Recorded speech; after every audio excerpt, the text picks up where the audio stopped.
ഹരിഷ creations presents day to day May 27. 1703 May 27-നാണ് Russian ചക്രവർത്തിയായിരുന്ന Peter the Great Saint Petersburg എന്ന നഗരം സ്ഥാപിച്ചത്. 1907 ഇതേ ദിവസമാണ് സൈലന്റ് സ്പ്രിംഗ് എന്ന വിശ്വപ്രസിദ്ധ കൃതിയുടെ കർത്താവായ റേച്ചൽ കാഴ്സൺ ജനിച്ചത്.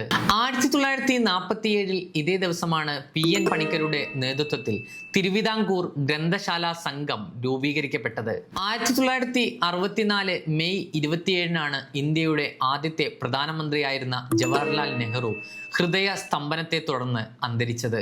1931 മെയ് 27-നാണ് കവിയും ഗാന രചയിതാവുമായ ശ്രീ ONV കുറുപ്പ് കൊല്ലം ജില്ലയിലെ ചവറയിൽ ജനിച്ചത്. 1948 ഇതേ ദിവസമാണ് ഗാന്ധി വധത്തിന്റെ കുറ്റപത്രം ആത്മചരൺ അഗർവാൾ എന്ന ജഡ്ജിക്ക് മുമ്പിൽ സമർപ്പിച്ചത്. കേരളത്തിന്റെ പ്രകൃതി സൗന്ദര്യം കവിതകളിലേക്ക് ആവാഹിച്ച P. കുഞ്ഞിരാമൻ നായർ അന്തരിച്ചതും ഒടുവിൽ ഉണ്ണികൃഷ്ണൻ അന്തരിച്ചതും ഒരു മെയ് 27-നായിരുന്നു. മെയ് 27-നാണ് ആദ്യമായി ഹിരോഷിമയിൽ അണുബോംബ് ഇട്ടതിനു ശേഷം ഒരു അമേരിക്കൻ പ്രസിഡന്റ് സന്ദർശിക്കുന്നത്. ബരാക് ഒബാമയായിരുന്നു ആ പ്രസിഡന്റ്.